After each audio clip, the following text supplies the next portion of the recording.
Planetsmith is a round world made of hexagons. Except that it's actually got 12 pentagons that allow the world to be spherical. But in a world, oh dear, large world full of hexagons, it can be quite difficult to find the pentagons if you want to.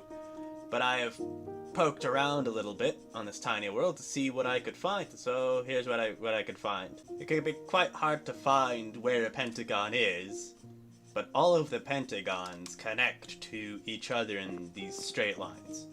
I've marked them on this world, so I could better understand how everything is shaped.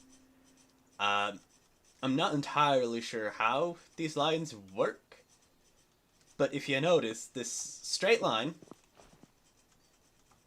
we make another one to try to prove that it's a straight line, place it on the same block face. The straight line will bend ever so slightly away, or pointing away from the nearest pentagon, which is over there. If you think you're near a pentagon, you can use a line, and you can kind of determine if you're near a pentagon based on how warped the hexagons are. The closer you are to a pentagon or the pentagon lines, the more warped the hexagons can be. I've made this circumnavigation ring around the small world just to see how it would work, and the line bends, or appears to bend. I think it's a straight line.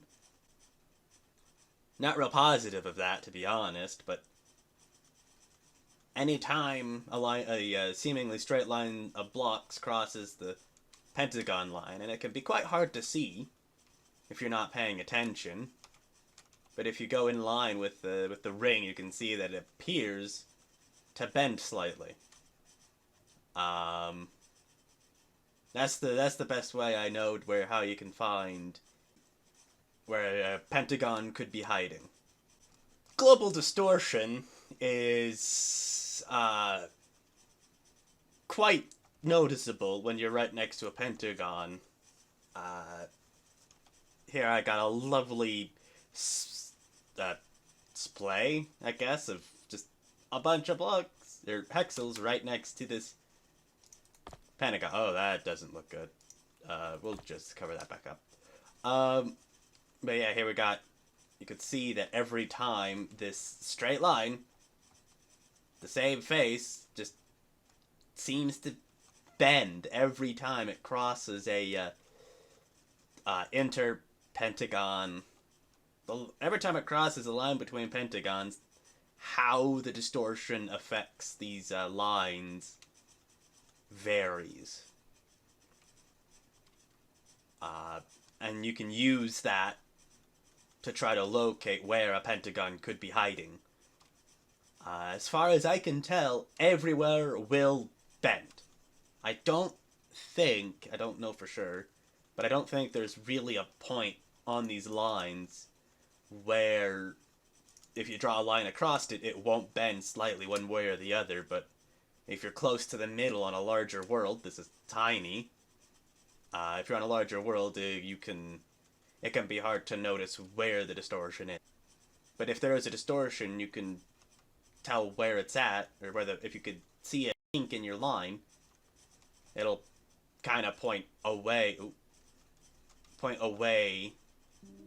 kinda, from where the pentagon is. If I'm out and about and I want to find where the nearest pentagon is, I'll look on the ground for the general distortions of the hex cells.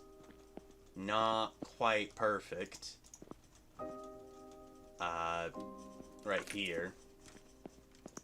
Pick a direction and just start digging. And I can make these trenches fairly long. They're not difficult to dig out with the digging pole. As you can see here, it's got there's a kink in the bend, right about here, and then I can dig out another line, and this can help me determine where the closest pentagon's at, this angle right here is shallower than that angle. And these angles over on this side are the same, which means that right there is the closest pentagon. And then I can dig out a trench till I find the pentagon. That's generally how I like to go about finding one, if you still haven't found one for yourself.